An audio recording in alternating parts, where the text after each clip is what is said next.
Well, in the aftermath of the attempted assassination of President Trump, it's been revealed that the Islamic Republic of Iran had been plotting an assassination of Trump in retaliation for the assassination of Soleimani years ago.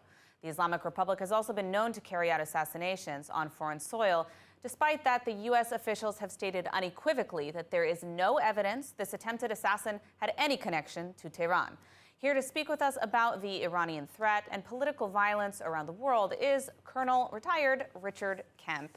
Richard Kemp, thank you so much for joining us today. It's always a pleasure to have you in studio. Just to start, I wanted to get your take on the news that the Iranian regime had developed this plot to assassinate Trump, although we don't believe at this point it had any connection to what happened. Do you suspect that there's any involvement or future plans on the part of the Islamic Republic to target Trump?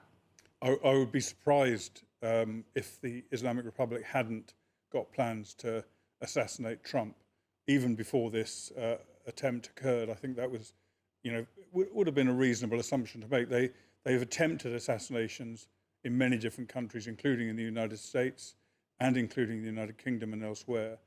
Many attempts to do so, and no doubt they will continue in the future. I've got no reason to believe that this attempt specifically was by Iran, but I suppose it's a possibility there were connections. It seems, on the basis of what we've seen, it seems relatively unlikely. It's also a little bit odd that the suspect in question, a 20-year-old, had almost no social media, almost unheard of these days. So definitely an odd situation, to say the least. But, we've seen this regime increasingly aggressive with their support for terrorism, their nuclear program. They're funding the Houthis, Hamas, Hezbollah. And as you mentioned, political assassinations are not out of the ordinary for the Islamic Republic.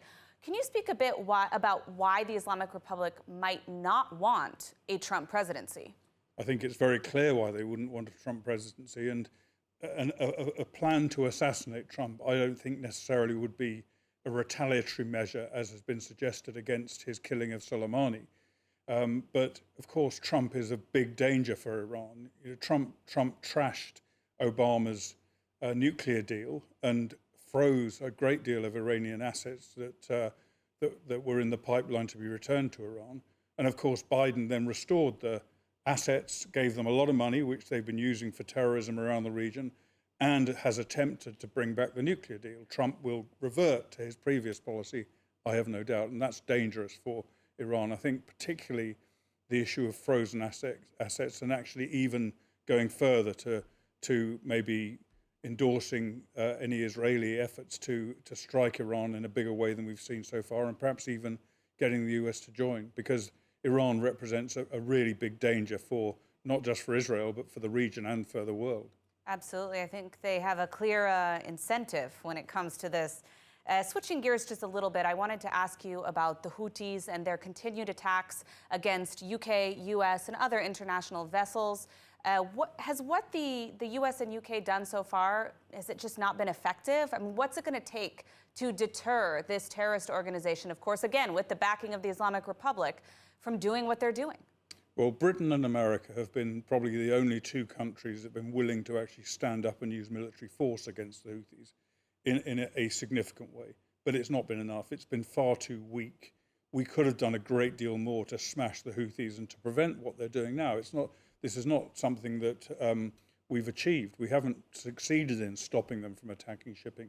We could do that, but it would require a great deal more military force. And of course, the whole thing is controlled by the United States, by President Biden, who does not want, in my opinion, to use significant force against the Houthis for fear of not being able to develop his own agenda with Iran. Because, as you said, Houthis are an Iranian proxy, and he's desperate to have a relationship with Iran. And that's why also he's been so cautious about Israel striking Hezbollah, again, a proxy of Iran, and why he's been made so many efforts to try and restrain Israel dealing with Hamas, again, a proxy of Iran. Absolutely. Well, we are running out of time, but I wanted to get your perspective on the new UK government.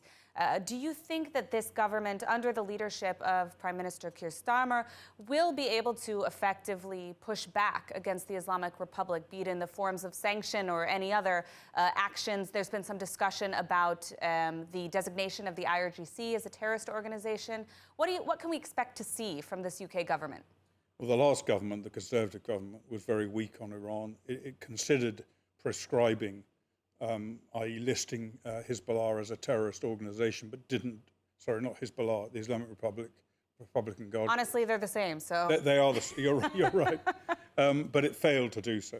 And I think UK policy towards Iran is really driven by what Biden wants to do.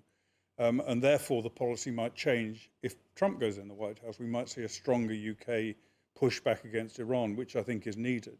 And the current government, I don't think we're going to see anything proactive in relation to Iran, or indeed in relation to supporting Israel in this war, that we haven't already seen from the Conservatives. My thinking is that this government's foreign policy actions, particularly in relation to the Middle East, will be constrained to some extent by fear of Trump coming into the White House. They won't want to go too far in the wrong direction, for example, imposing an arms embargo on Israel or recognizing a Palestinian state, which is what they desire to do, because they might worry that it would upset Trump if he came in and took over.